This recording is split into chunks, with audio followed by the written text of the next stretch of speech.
Le continent africain compte actuellement une population de 1,2 milliard d'habitants. C'est le continent le plus pauvre et également celui qui présente un grand nombre de personnes qui utilisent des procédés archaïques dans l'agriculture, alors que la population qui vaque à des activités en rapport avec l'agriculture est d'environ 60%. Le directeur général de la Fondation africaine des technologies agricoles, le docteur Canisius Kanangire, indique qu'il faut déjà réfléchir sur comment se servir de la technologie et de la recherche pour avoir une production agricole suffisante. Dans l'environnement, on fait des expériences et ça peut prendre facilement plus d'une dizaine d'années.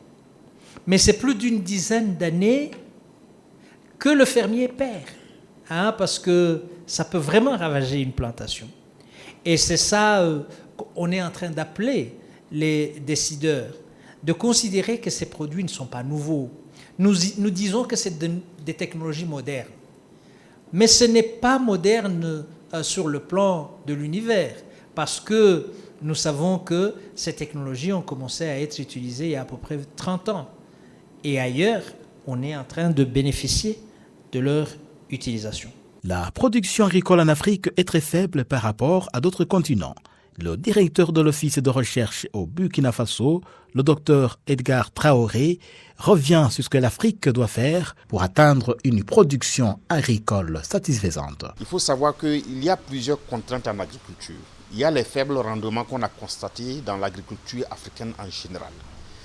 Il se trouve que quelquefois on met à disposition de nos producteurs des technologies telles que des semences de variétés améliorées qui ont un potentiel de rendement suffisamment intéressant, qui peuvent aller par exemple pour le riz, domaine que je connais bien.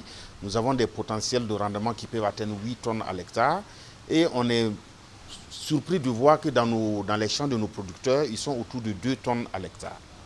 Ça veut dire qu'il y a un gap de production à fermer. Ce gap de production à remplir est dû à plusieurs contraintes émergentes qui sont liées quelquefois, et le plus souvent, au changement climatique. Le Rwanda abrite depuis ce mardi à Kigali une conférence internationale de 3 jours qui rassemble des experts et des chercheurs en vue de trouver des solutions aux défis qu'on observe encore dans le domaine de la recherche et l'impact que cela présente sur la production agricole. Cette conférence se tient au moment où les accords de Malabo prévoyant que chaque pays africain signataire doit allouer au moins 10% de son budget national à l'agriculture et 1% à la recherche tardent à se concrétiser.